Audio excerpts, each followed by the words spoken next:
So welcome to our YouTube channel. तो इस lecture में हम काफ़ी सारी बातें करेंगे। इंडिया में कौन से अवार्ड्स होते हैं, मिलिट्री अवार्ड कौन से होते हैं, सिविलियन अवार्ड्स कौन से होते हैं, लेकिन सबसे पहले हैप्पी रिपब्लिक डे। अब रिपब्लिक क्या है, इंडिपेंडेंस क्या है, आपने सबने सुना होगा। 15 अगस्त 1947 को भारत आज़ाद हुआ, तो इसको कहेंगे इंडिपेंडेंट डे। अब इसके बाद क्या था, भारत इंडिपेंडेंट हो गया और उस समय पर भारत को रिपब्लिक नहीं कहते थे, उसको कहते थे डोमिनियन स्टेटस। तो डोमिनियन स्टेटस का मतलब क्या होता है? एक डोमिनियन का मतलब ये होता है कि कंट्री इंडिपेंडेंट तो है, लेकिन उसके ऊपर फिर भी कंट्रोल किसका है? किसी और देश का। जैसे हमारे ऊपर किसका था? ब्रिटेन का। तो 1947 में भारत इंडिपेंडेंट हो गया था, लेकिन फिर भी कुछ कंट्रोल बचा था, किसका? ब्रिटेन का। तो इसलिए भारत को एक रिपब्लिक नहीं कहा गया था, क्योंकि उस समय तक एक ऐसी पुस्तक नहीं बनी थी, एक ऐसे लॉ नहीं बने थे कि भारत को आज़ादी के बाद कैसे गवर्न किया जाएगा, कैसे चलाया जाएगा। तो इसलिए चला कौन कर रहा था, गवर्न कौन कर रहा था? फिर भी अंग्रेज कर रहे थे, लेकिन इंडिपेंडेंस दे दी गई थी। मोटा मोटा ये समझो, इस बात का मतलब क्या है कि भारत को आज़ाद तो कर दिया गया, लेकिन फिर भी कुछ गवर्निंग राइट्स किसके पास थे? अंग्रेजों के पास थे।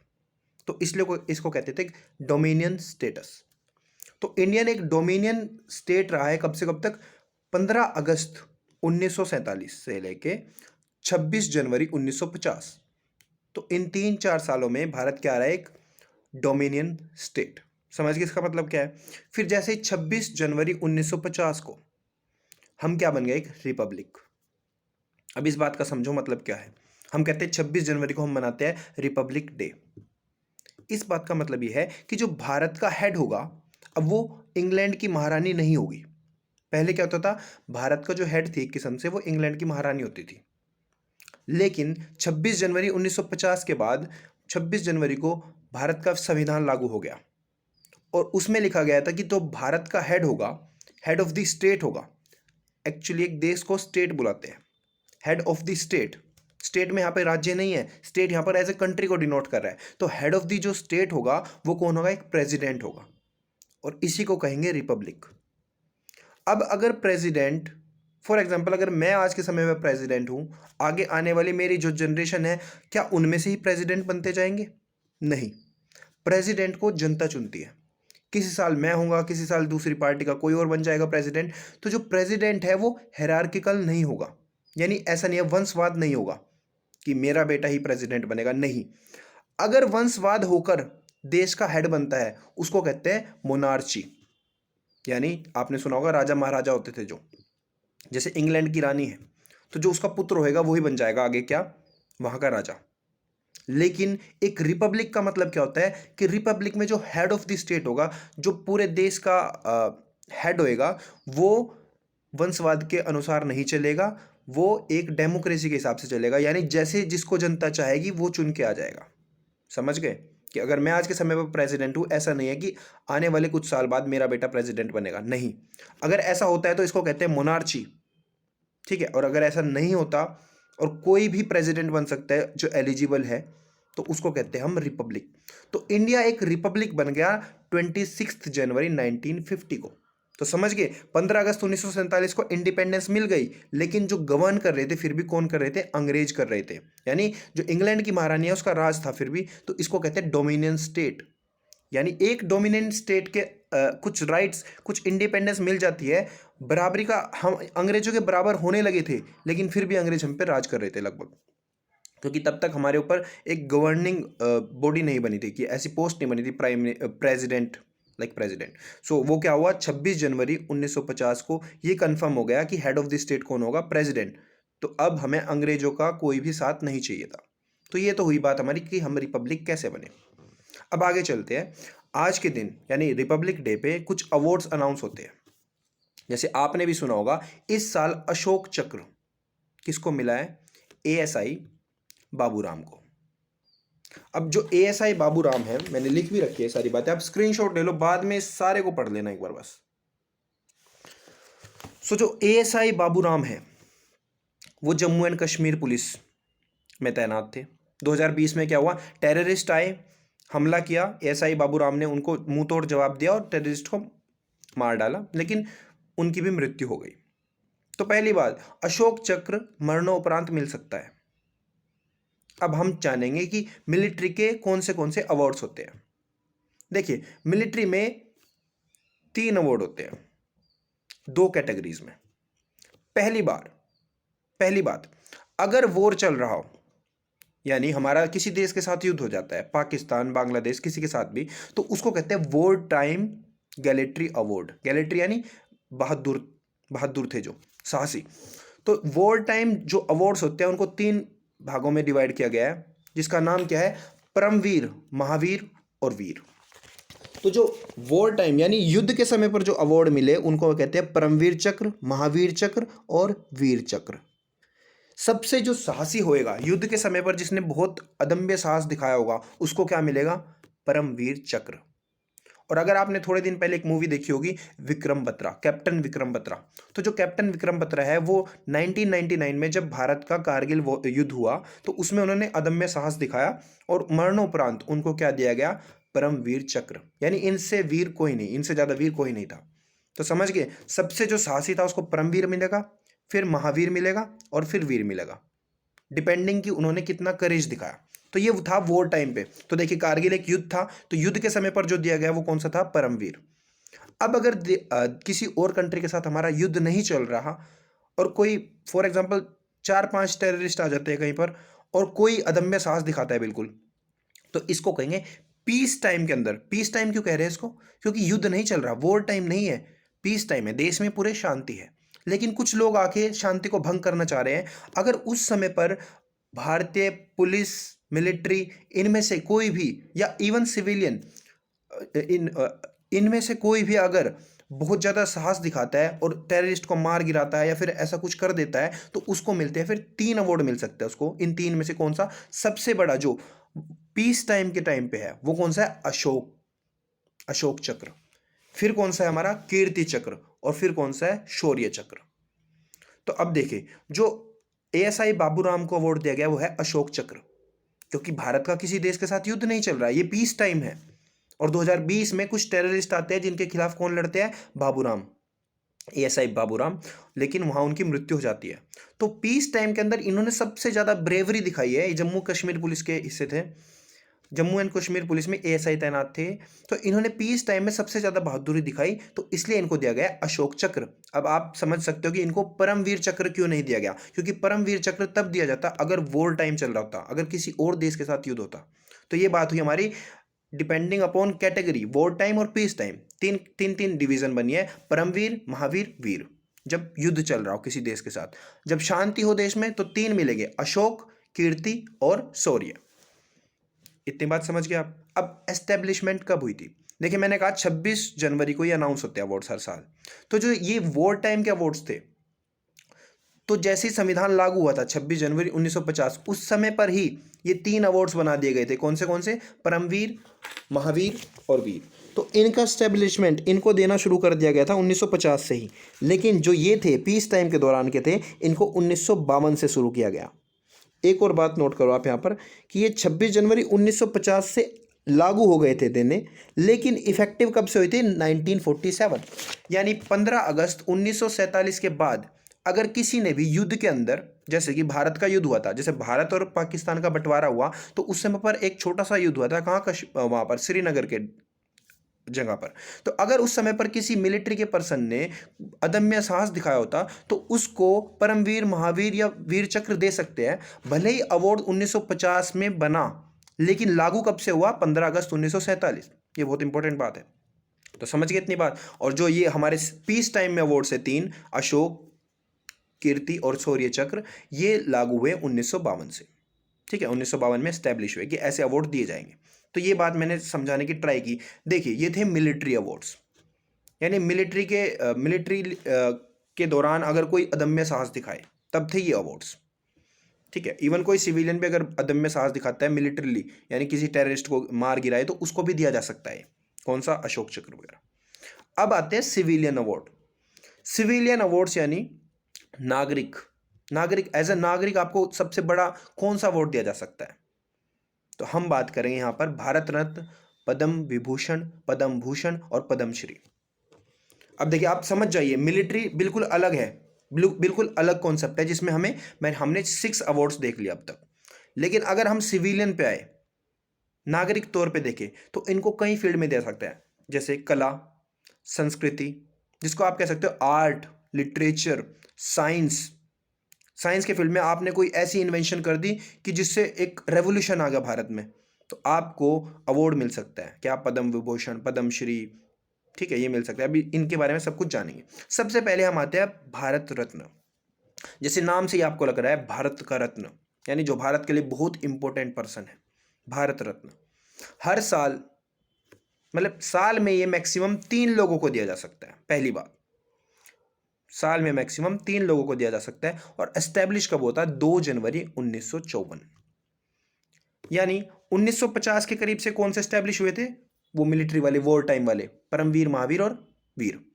1952, 2 साल बाद कौन से एस्टेब्लिश हुए? अशोक, कीर्ति और शौर्य, ये 1952। और उससे 2 साल बाद 1954 में अनाउंस किए गए कौन से अवार्ड? भारत रत्न। यानी सबसे पहली बार भारत रत्न कब से दिया जाने लगा? 1954 से, 1954, 2 जनवरी। और सबसे पहले मिला किसको था ये सबसे पहले मिला है सर्वपल्ली राधाकृष्ण। तो जो सर्वपल्ली राधाकृष्ण थे, उनको सबसे पहले ये अवार्ड मिला गया, कौन सा? भारत रत्न। तो इवन अगर पॉलिटिकल फील्ड में भी कोई बहुत ज़्यादा कंट्रीब्यूशन कर देता है भारत के लिए नागरिक तौर पे, तो उसको भी भारत रत्न दिया जा सकता है। अब कुछ और बातें समझते हैं। सबसे पहले किसको मिला? सर्वपल्ली राधाकृष्ण। अब ऐसा नहीं है हर साल ही अनाउंस होंगे, जैसे अब लेटेस्ट किसको मिला था? 2019 में मिला था प्रणब मुखर्जी। भारत के राष्ट्रपति रहे कौन? प्रणब मुखर्जी, श्रीमान प्रणब मुखर्जी। भले वो कांग्रेस से थे, लेकिन उनको अवार्ड किसके टाइम पे दिया गया? बीजेपी के टाइम। तो ऐसा नहीं है कोई पार्शियलिटी होगी, क्योंकि जो प्रेसिडेंट होता है ना भारत का, वो किसी पार्टी का नहीं होता। आज के समय पर रामनाथ कोविंद जी हमारे प्रेसिडेंट है, लेकिन मैं ये नहीं कहूँगा कि वो बीजेपी के हैं।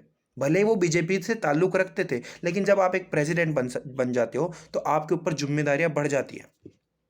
तो इवन ऐसा भी हो सकता है कि रामनाथ कोविंद जी कांग्रेस के राज में भी अगर प्रेसिडेंट हो, तो उनको भी भारत रत्न मिल सकता है। समझ गए इतनी बात? तो मैं लेटेस्ट एग्जांपल दिया है, प्रणब मुखर्जी भले ही कांग्रेस की सरकार से थे, लेकिन उनको भारत रत्न दिया गया 2019 में। अब अगली बात, एकमात्र खिलाड़ी जिसने आज तक भारत रत्न प्राप्त किया है, वो कौन है? सचिन तेंदुलकर।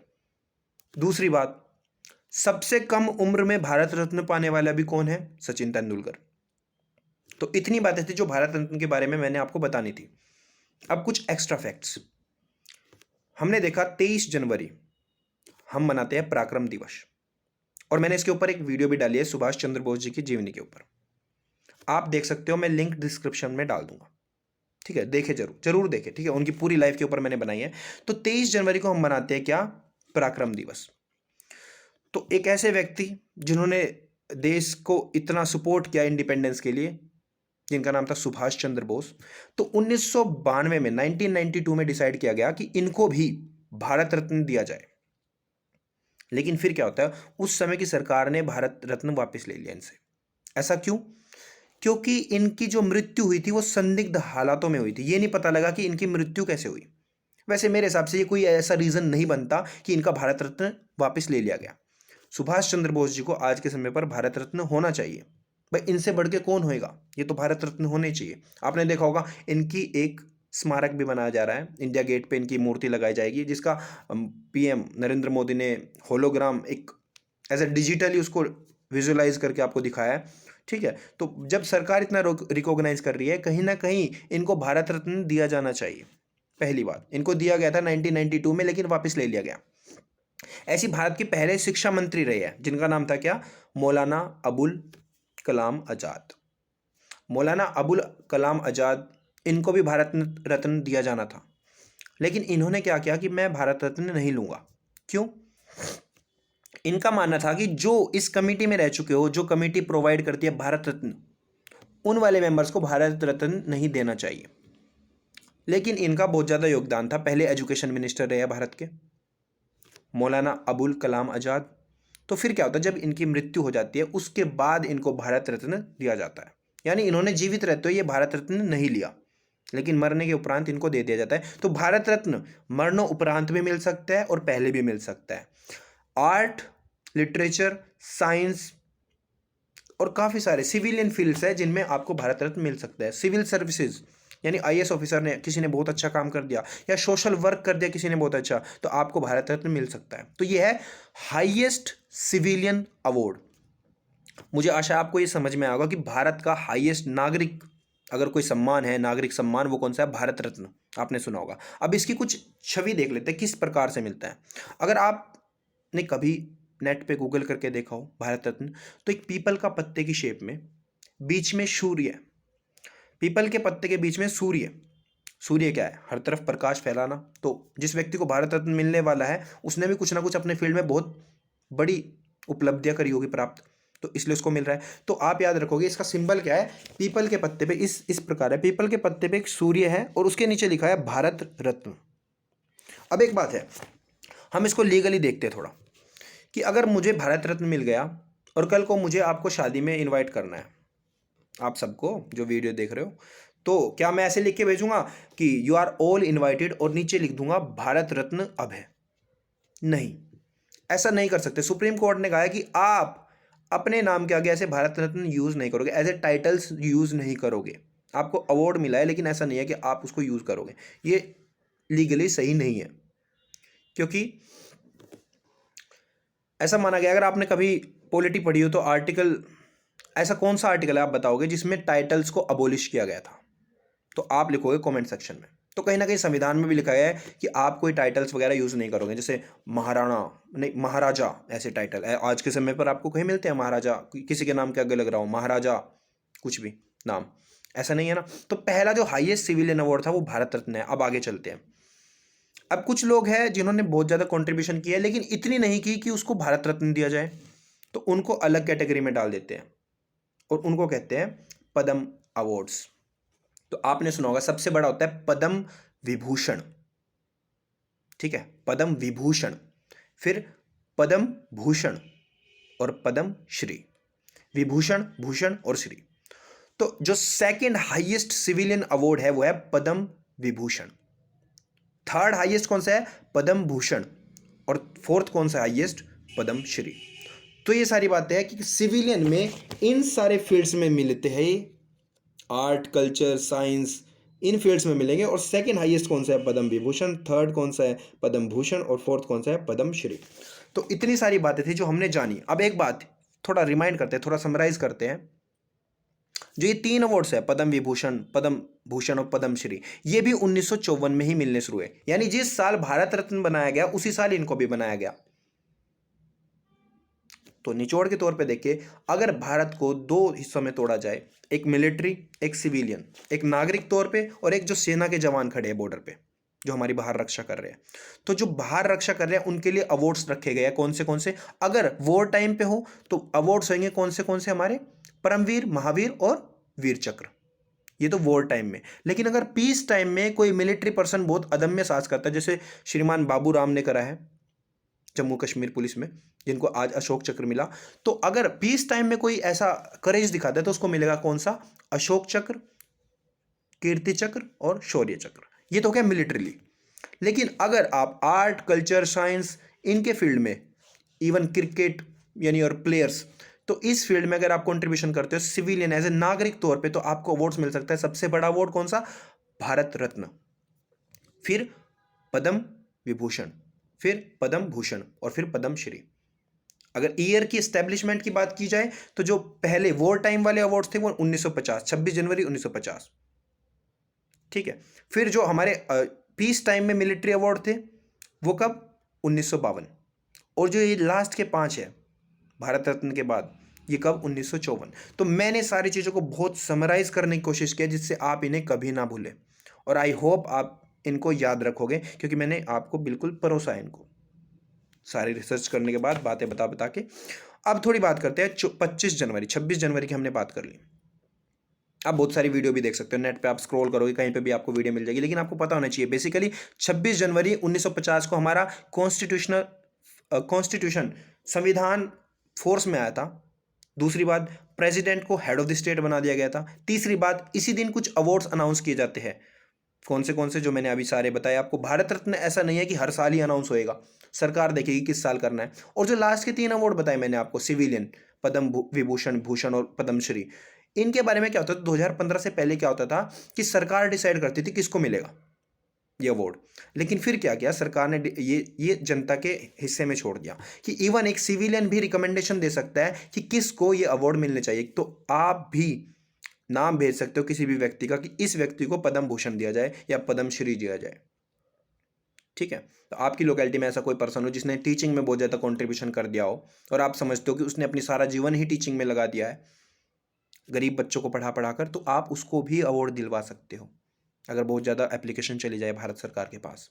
अब हम बात करते हैं 25 जनवरी। 25 जनवरी को मनाते हैं हम नेशनल वोटर्स डे, यानी वोटिंग करने जाते हो आप हर साल जब भी इलेक्शन होता है, या तो स्टेट इलेक्शन होता है या सेंट्रल गवर्नमेंट का इलेक्शन होता है। अब 25 जनवरी की क्यों मनाया जाता है? देखिए 26 जनवरी 1950 भारत क्या बन गए? कॉन्स्टिट्यूशनल रिपब्लिक बन गया, ठीक है। अब इससे एक दिन पहले स्टैब्लिशमेंट हुई थी, यानी 25 जनवरी 1950 को क्या बना था? Election commission of India. Bharat के संविधान में एक बॉडी बना दी गई, कौन सी? इलेक्शन कमीशन ऑफ इंडिया, जिसको आर्टिकल 324 में रखा गया है। आर्टिकल 324 में इलेक्शन कमीशन ऑफ इंडिया। तो 25 जनवरी के दिन इसका गठन हुआ था, इलेक्शन कमीशन ऑफ इंडिया का। तो 2011 में क्या होता है, जब उस समय राष्ट्रपति कौन होती है? प्रतिभा पाटिल। तो श्रीमती प्रतिभा पाटिल हमारी राष्ट्रपति होती है और मनमोहन सिंह क्या होते हैं? प्रधानमंत्री। तो लॉ मिनिस्ट्री क्या कहती है कि हमें एक दिन रखना चाहिए जिसको हम वोटर्स डे कहेंगे, जिससे कि लोग वोटिंग करने के लिए आगे आए। तो डिसाइड किया गया कि जिस दिन इलेक्शन कमीशन को बनाया गया उसी दिन इस डे को रख दिया देता है। तो क्या होता है 25 जनवरी को क्या मनाते हैं हम? वर्ल्ड कह रहा हूं, भारतीय यानी नेशनल वोटर्स डे। तो कब बनता है? 25 जनवरी। तो हर साल इसकी कुछ थीम भी होती है। तो इस साल इसकी थीम क्या है? Electoral literacy for stronger democracy, यानी इलेक्टोरल लिटरेसी। लिटरेसी क्या होता है? पढ़ाई, जैसे हमें पढ़ाई की लिटरेसी होती है, ज्ञान, अनपढ़ता ना होना, यानी आप एक्टिव हो, इन्फॉर्म्ड हो, आप एज ए पर्सन आप इन्फॉर्म्ड हो कि क्या चल रहा है। तो इलेक्टोरल लिटरेसी यानी आपको पता है कि देश में क्या चल रहा है, ठीक है। फॉर स्ट्रोंगर डेमोक्रेसी, जिससे कि डेमोक्रेसी स्ट्रोंग हो जाए, ठीक है। तो ये थीम है इस साल के लिए। और पहली बार जो इलेक्शन हुए थे वो हुए थे भाई हमारे 25 अक्टूबर 1951। तो ये एक अच्छा क्वेश्चन बन सकता है कि भारत में पहली बार इलेक्शन कब कराए गए? तो 1950 में तो ये बनाई गई body, election commission of India, 25 जनवरी को। तो उससे अगले ही साल अक्टूबर के महीने में 1951 से लेके और अगले साल 1952 तक पहले इलेक्शन कराए गए थे। तो 1951 से लेकर 1952 तक first election of India conduct कराए गए थे। तो ये सारी बातें थी जो मैंने डिस्कस करने की आपके साथ सोची, और आई होप आप सबको बहुत पसंद आई होगी। और अपने दोस्तों के साथ शेयर कीजिए और वीडियो को लास्ट तक देखा करें, ठीक है। I hope you like it. Thank you.